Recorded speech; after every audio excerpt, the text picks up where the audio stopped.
तो कई लोगों को शायद ये लगना शुरू हो गया कि हम सरकार के टोडी बन गए। ये कुछ लोग कहाँ हैं आपकी पार्टी में?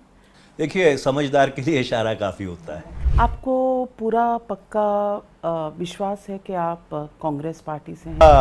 भारत के ऊपर जब आक्रमण होता है या भारत को कोई क्षति पहुंचाने की कोशिश करता है तो ये सभी का उत्तरदायित्व बनता है। मनीष तिवारी, भारत का रहने वाला हूँ, भारत की बात सुनाता हूँ।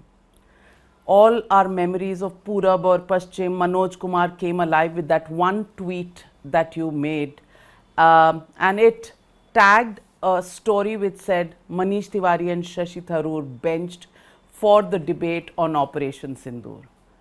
Please tell us why did you remember this song of yesteryears, and what really happened behind the scenes? बात ये है कि जब 7 और 10 मई के बीच जो सैनिक कार्रवाई हुई और उसके उपरांत ये निर्णय लिया गया कि भारत का पक्ष रखने के लिए कुछ कुछ सांसद हैं और कुछ कूटनीतिज्ञ हैं वो विभिन्न देशों में जाएंगे, और उसमें मुझको भी जाने का मौका मिला, हमारे भी कुछ साथियों को जाने का मौका मिला। तो कई लोगों को शायद ये लगना शुरू हो गया कि हम सरकार के टोडी बन गए, जबकि वास्तविकता इससे बहुत परे है। पहलगाम में, बैसरान में आतंकी हमला होता है, जहां धर्म के आधार पे लोगों को चिन्हित करके शहीद किया जाता है, उनको मौत के घाट उतारा जाता है। तो ये क्या एक कोइंसिडेंस था?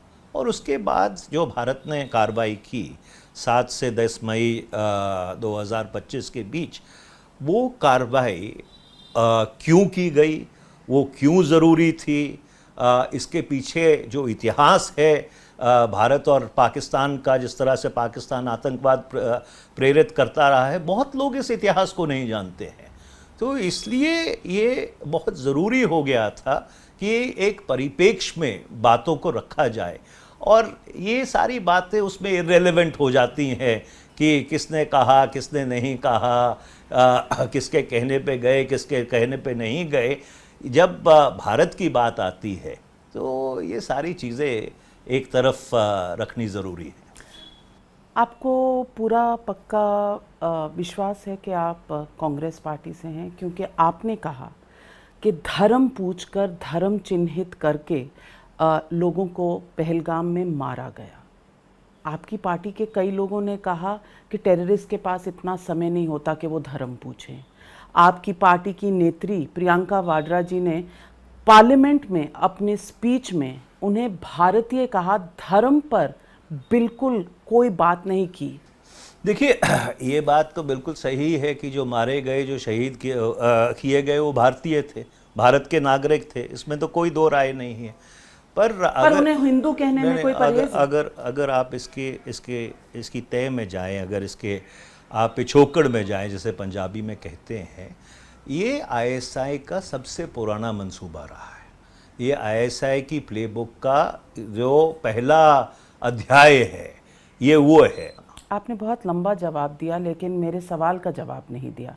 मैं आपसे पूछ रही हूं कि कांग्रेस पार्टी को ये रिकॉग्नाइज करने में दिक्कत क्या है? किसी को कोई दिक्कत नहीं है। तो फिर हिंदुओं को पूछ के मारा गया, ये शब्द कांग्रेस के मुंह से निकलते क्यों नहीं है? आप क्या कहते हैं, जब मार्च में बेंगलुरु में कांग्रेस पार्टी का अधिवेशन हुआ, नहीं, अहमदाबाद में जब अधिवेशन हुआ, उसका आप अगर प्रस्ताव पढ़िए तो जो बांग्लादेश में घटनाएं हुई हैं, जहाँ पे धर्म के आधार पे हिंदुओं को चिन्हित किया गया, उसका सीधा सीधा उसमें उल्लेख है।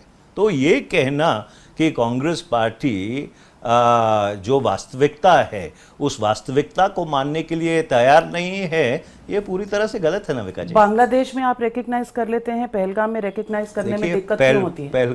पहलगाम में भी सभी लोगों ने उस चीज़ की निंदा की, और सिर्फ यही नहीं है, पहलगाम की घटना के बाद चाहे कोई हिंदू हो, चाहे मुसलमान हो, चाहे सिख हो, चाहे ईसाई हो, चाहे वो जम्मू कश्मीर में रहता हो, चाहे वो केरल में रहता हो, चाहे वो मणिपुर में रहता हो, चाहे वो गुजरात में रहता हो, एक होकर सभी भारतीयों ने उस घिनौनी वारदात की पुरजोर शब्दों में निंदा की। उसी जम्मू कश्मीर में बाज़ार बंद रहे, उसी जम्मू कश्मीर में मुजाहरे हुए, उसी जम्मू कश्मीर में लोग बाहर सड़क पे निकल के आए और उन्होंने बहुत ही कड़े शब्दों में जो पाकिस्तान ने घिनौनी हरकत की है उसकी निंदा की। तो इसलिए